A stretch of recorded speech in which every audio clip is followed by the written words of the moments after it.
آپ کا اورنگ آباد سے ایک بہت جذباتی لگاؤ ہے۔ وطن عزیز میں اللہ مجھے اپنے پاس بلا لیتا ہے تو مجھے اورنگ آباد کی ایک چھوٹی سی زمین میں کسی پر جگہ میں دفنا دو۔ پچھلے دنوں جو کچھ بھی چھوٹی موٹی حرکتیں ہوئی ہے اس معاملے میں آپ ان لوگوں کو جو پارٹی سے ناراض ہے کیا پیغام دینا چاہیں گے؟ جو فیصلہ ہوا ٹکٹ دینے کا اس پر ان کی ناراضگی تھی وہ حق بجانب ہے۔ جس کے پاس اخلاص کی کمی تھی تو وہ دوسری پارٹی کا دامن پکڑ لیے۔ اکولا کے آکوٹ کا ایک معاملہ سامنے آیا، مجلس کے کچھ کارپوریٹرز نے بی جے پی کا ساتھ دیا، ان کے خلاف پارٹی کیا کر رہی ہے؟ اس میں تو پوچھنے کی ضرورت نہیں ہے نا بالکل دونوں الگ الگ وچاردھارا ہیں۔ بالکل پوچھنے کی سمندر کے دو کنارے کیسا ہوں، مگر انہوں نے کیا یا جو پارٹی سے ان کو برطرف سسپینڈ کر دیا گیا۔ تلنگانہ کے بعد مہاراشٹر اور مہاراشٹر کے بعد بہار میں، بنگال میں چناؤ ہونے جا رہے ہیں، مجلس کا کوئی سٹینڈ آنے لگے؟ تو قبل از وقت ہوگا کچھ اس بارے میں بولنا۔ ایک ex M L A Mamata Banerjee کے ہمایوں کبیر بھی تھے، وہ چاہ رہے تھے کہ مجلس کی پتنگ اڑائے، مجلس کے ساتھ چلے آئندہ سیاسی سفر۔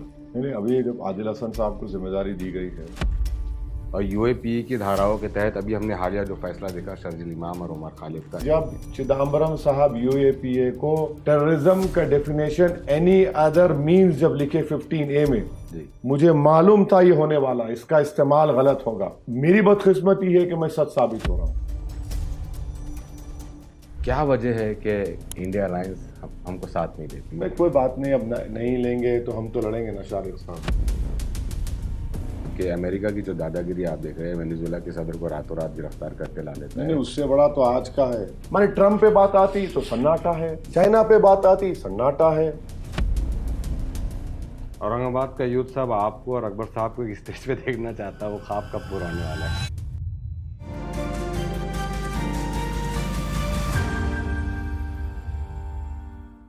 السلام علیکم، آداب، میں ہوں شارق نقشبندی۔ آپ کو پتہ ہے کہ مہاراشٹر میں 29 مہانگر پالیکا کے چناؤ ہونے جا رہے ہیں۔ ہر سیاسی پارٹی پورا ایڑی چوٹی کا زور لگا رہی ہے، لیکن اس پورے سیاسی ماحول میں ایک امپورٹنٹ فیکٹر ابھر کر سامنے آیا ہے، وہ مجلس اتحاد المسلمین کا سامنے آیا ہے۔ اس لیے کہ 29 مہانگر پالیکاؤں میں سے اکثر مہانگر پالیکاؤں میں مجلس اتحاد المسلمین ایک آپشن کے طور پر آج مہاراشٹر کی جنتا کے سامنے ہے۔ آج ہمارے ساتھ موجود ہے، یہ ہمارے لیے آنر کی بات ہے کہ ہم بیرسٹر اسد الدین اویسی صاحب کا انٹرویو کرنے جا رہے ہیں۔ ہم سر کے بڑے شکر گزار ہیں کہ انہوں نے ہمیں اپنا قیمتی وقت دیا۔ صاحب آپ کا بہت بہت استقبال ہے ایشیا ایکسپریس میں۔ چند سوالات آپ سے 5-6 سوالات رہیں گے۔ ہم سب سے پہلے بات کرتے ہیں کہ مہاراشٹر میں آپ پچھلے 15 دنوں سے جو ہے تو کیمپین کر رہے ہیں۔ ان 15 دنوں کے اندر ہزاروں لاکھوں کی تعداد میں لوگ آپ کو سننے کے لیے آ رہے ہیں۔ کیا لگتا ہے آپ کو یہ صورتحال دیکھ کر؟ 15 دن تو نہیں ہے شارق صاحب، میرے خیال 10 یا 11 دن ہے جی سے ہم الحمدللہ، یہ تو کوئی نئی بات نہیں ہے۔ میں ایک پارٹی کا سپاہی ہوں اور جماعت کی انتخابی مہم کے سلسلے میں جہاں کہیں بھی پارٹی الیکشن لڑتی ہے اور جہاں میری ضرورت پڑتی ہے میں برابر وہاں پر پہنچتا ہوں، اور الحمدللہ مجھ سے زیادہ محنت تو جہاں ہم الیکشن لڑ رہے ہیں وہاں کے مجلس کے ذمہ داروں نے دن رات محنت کر رہے ہیں اور ابھی بھی کر رہے ہیں۔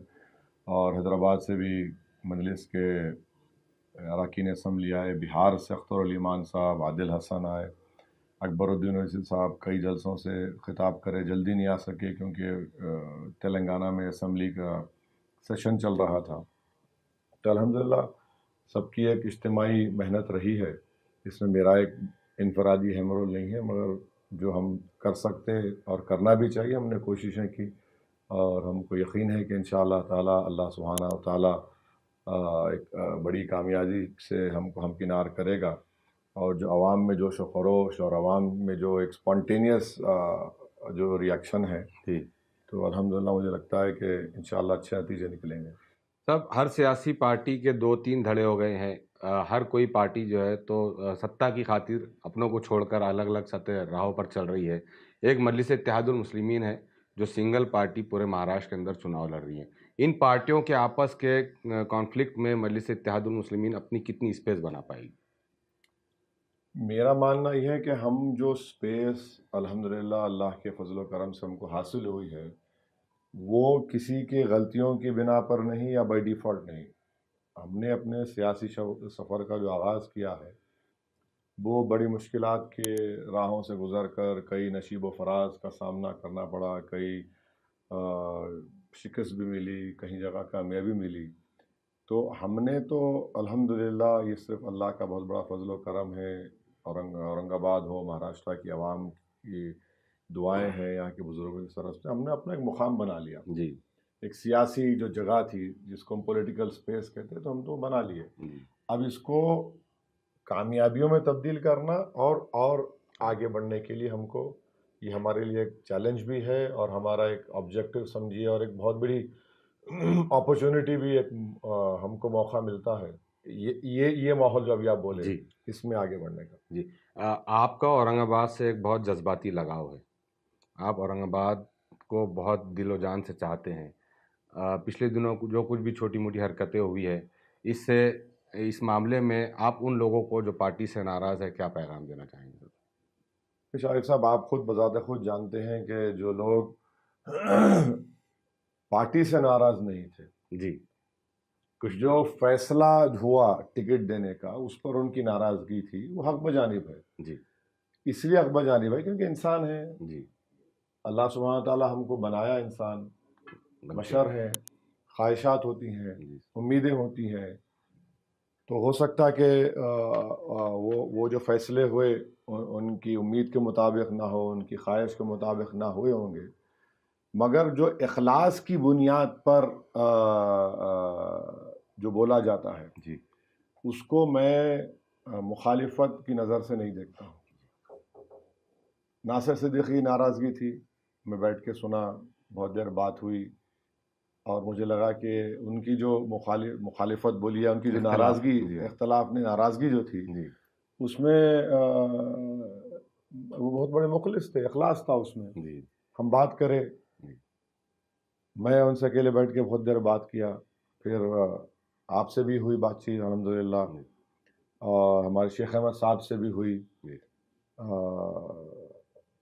ضمیر قادری صاحب بھی آئے تھے سر، اس کے بعد نہیں معلوم مصروف ہو گئے، وکاس جٹکی آئے تھے، اور بھی بہت سے لوگ آئے، فضل صاحب آئے تھے، اور کئی ہمارے اسد چاوش ہے، جن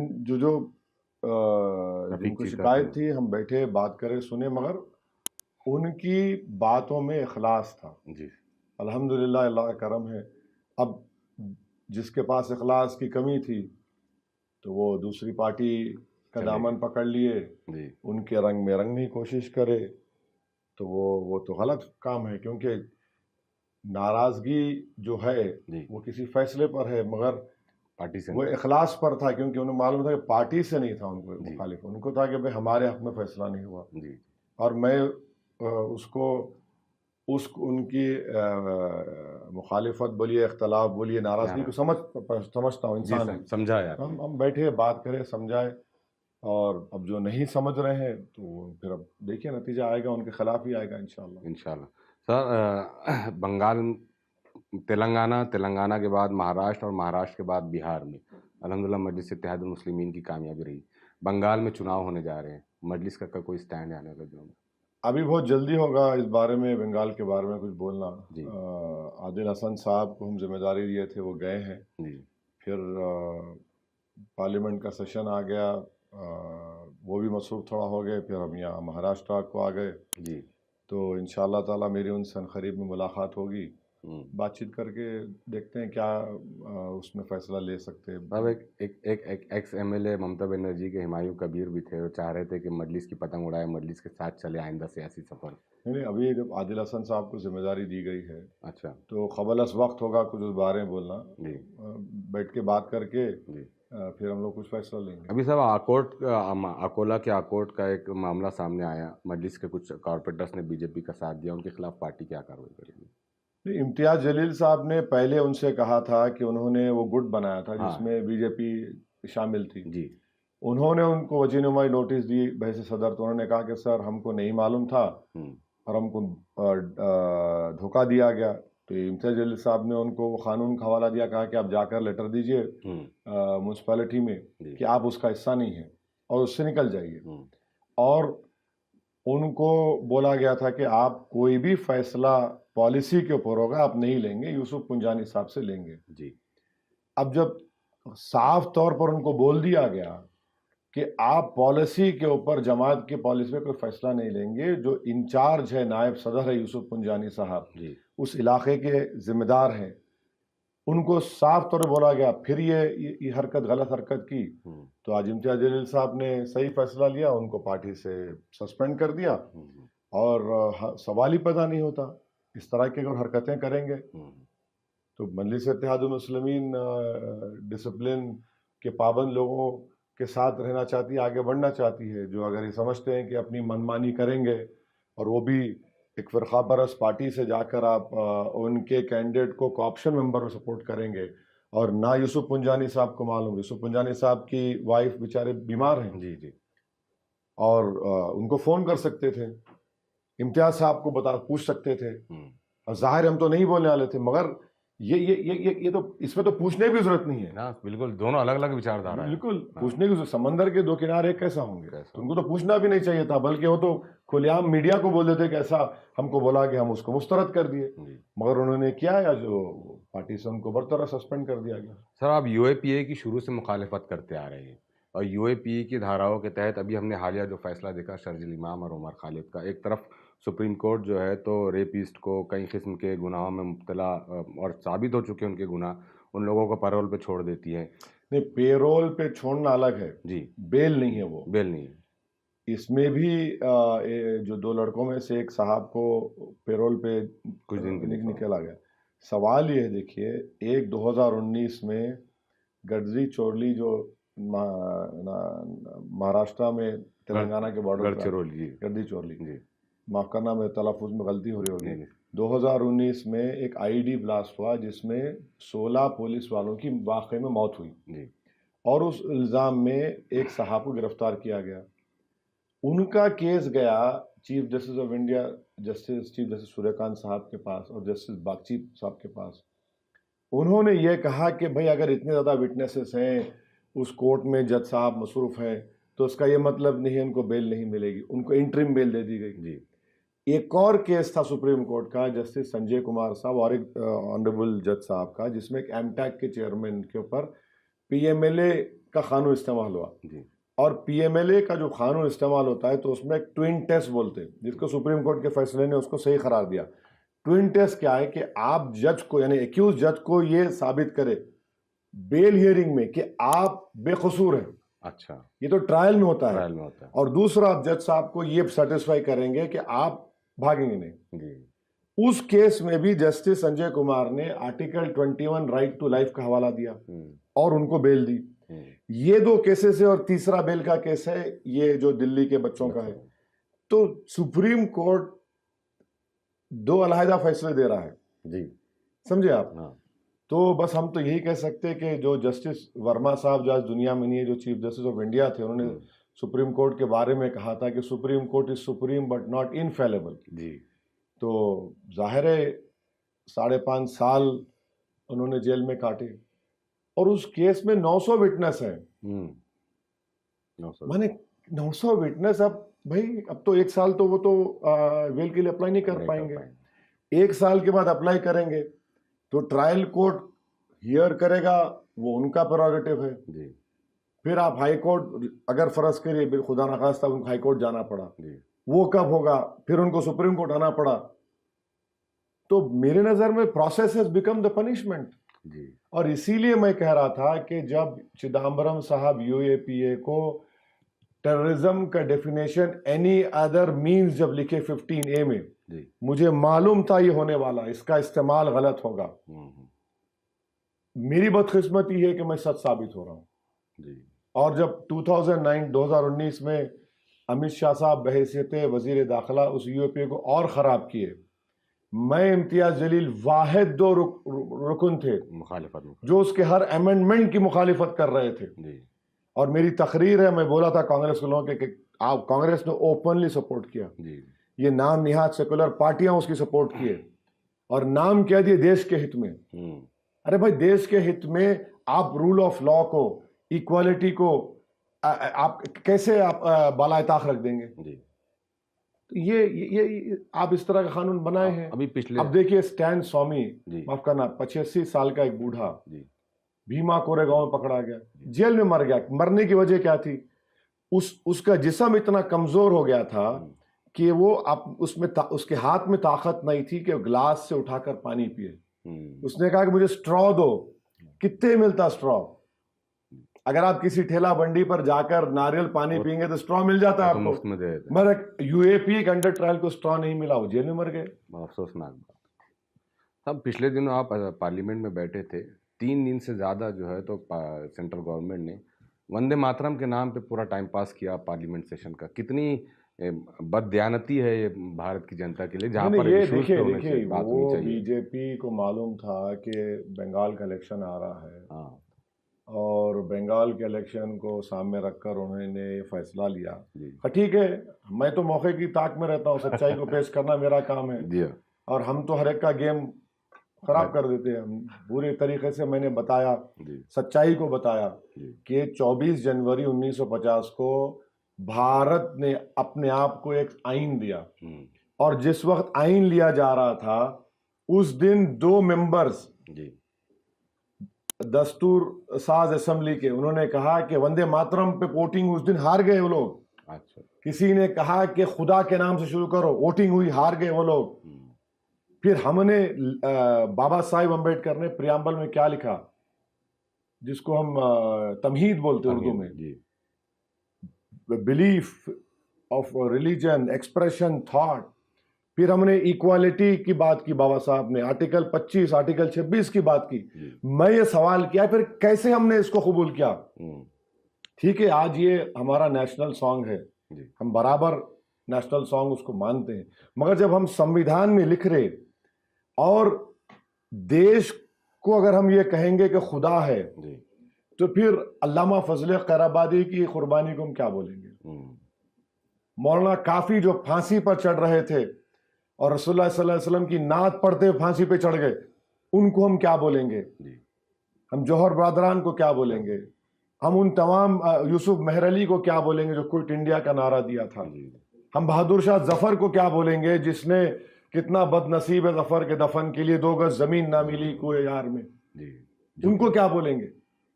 تو ہم نے بتایا کہ بھائی آپ یہ بات سمجھیے کہ ہم مسلمان ہیں, ہم باوقار ہیں, اور ہمارا دین حائل نہیں ہوتا ہندوستان سے محبت کرنے, روکتا نہیں ہم کو. بالکل نہیں روکتا. حدیث ہے رسول اللہ صلی اللہ علیہ وسلم کہ مدینہ پہنچے سرکار دو صلی اللہ علیہ وسلم, دعا کی اللہ مدینے کی محبت ہم کو ڈال, مکے سے بڑھ کے ڈال. جی بے شک. تو یہ تو ہمارا وطن ہے اور ہے وہ وطن عزیز ہے. یہ تو انسان کی فطرت میں وطن کی محبت ہوتی ہے. اگر آپ یہ بولیں گے رہنا ہے تو یہ بولنا پڑے گا. تو میں یہاں تک کہا, اللہ نے توفیق دی کہ ہم لا الہ الا اللہ بولتے کہ نہیں ہے کوئی خدا سوائے اللہ کے. یہ تو ریلیجن کی بنیاد ہے ہماری, توحید. اسی لیے قرآن میں اللہ بولتا میری عبادت کرو اور مجھ سے مانگو, ایاک نعبد و ایاک نستعین. اور وہ جو بنکن صاحب ہیں, اگر آپ پڑھیں گے اس کو تو نفرت ہے اس میں مسلمانوں کے بارے میں. اور وہ صاحب تو جی دیکھیے وہ BA فیل ہو گئے تھے. اچھا, میں نے پروف دیا. جی گریس مارک سے پاس ہوئے وہ, اور انہوں بولیے اب آپ بولیے. تو راجندر پرساد نے کوئی ریزولوشن لیے بحیثیت ایک چیئرمین کو, نے کہا کہ میں یہ ڈکلیئر کر رہا ہوں, کیا بولیں گے؟ ٹھیک ہے نیشنل سانگ ہے ہمارا, مگر آپ جو ہم کو آئین ہے اس کی تمہید ہے, اس کا پریامبل ہے, یہ بڑا امپورٹنٹ ہے. جی. اور کئی سیکولر پارٹیاں شارق صاحب جی سر جو مسلمانوں سے بڑے بڑے دعوے کرتے ہیں, ان کا چہرہ دکھنے کو آ گیا. بالکل وہ سمجھ ہی نہیں پا رہے کہ مسلمان توحید پہ کمپرومائز نہیں کر سکتا ہے. بالکل نہیں کر سکتا. اور مسلمان اس بات کو مانتا ہے کہ بھائی لکم دینکم ولی دین, برابر اپنے دین پر, کیونکہ سمویدھان ہے. اس دیش کا کوئی ریلیجن ہے ہی نہیں. یہ دیش تو جو خدا کو نہیں مانتا, اللہ کو نہیں مانتا, ان کو بھی بولتا ہے کہ بھائی آپ شہری ہیں, آپ کو پورے حقوق ملنا چاہیے. لا مذہب حکومت نہیں, ہم بالکل کوئی اس کا آفیشیل ریلیجن ہے ہی نہیں, نہ رہے گا. سر آخری 2 سوال, کیا وجہ ہے کہ انڈیا الائنس ہم کو ساتھ نہیں دیتی؟ کوئی بات نہیں, اللہ ہمارے ساتھ ہے. بے شک وہ تو ہے سر, ہمارا لیکن ان کو ڈر ہے سر کہیں نہ کہیں. کوئی بات نہیں, اب نہیں لیں گے تو ہم تو لڑیں گے نا شارق صاحب. جی سر بالکل لڑیں گے. اختر الایمان صاحب کی دریا دلی دیکھیے, میگنانیمیٹی جو انگریزی میں بولتے ہیں کہ 4 MLAs کو ہمارے توڑا آپ نے, اس کے باوجود بھی اختر الایمان بولے لیٹر لکھ رہا ہوں, مطلب لکھیے برابر. لیٹر اختر الایمان نے اپنی نیک نیتی سے اور BJP کو روکنے کے لیے اس سے بڑا مظاہرہ مجلس اتحاد المسلمین کیا کر سکتی ہے؟ بولیے. کہ آپ نے ہمارے 4 کو توڑا,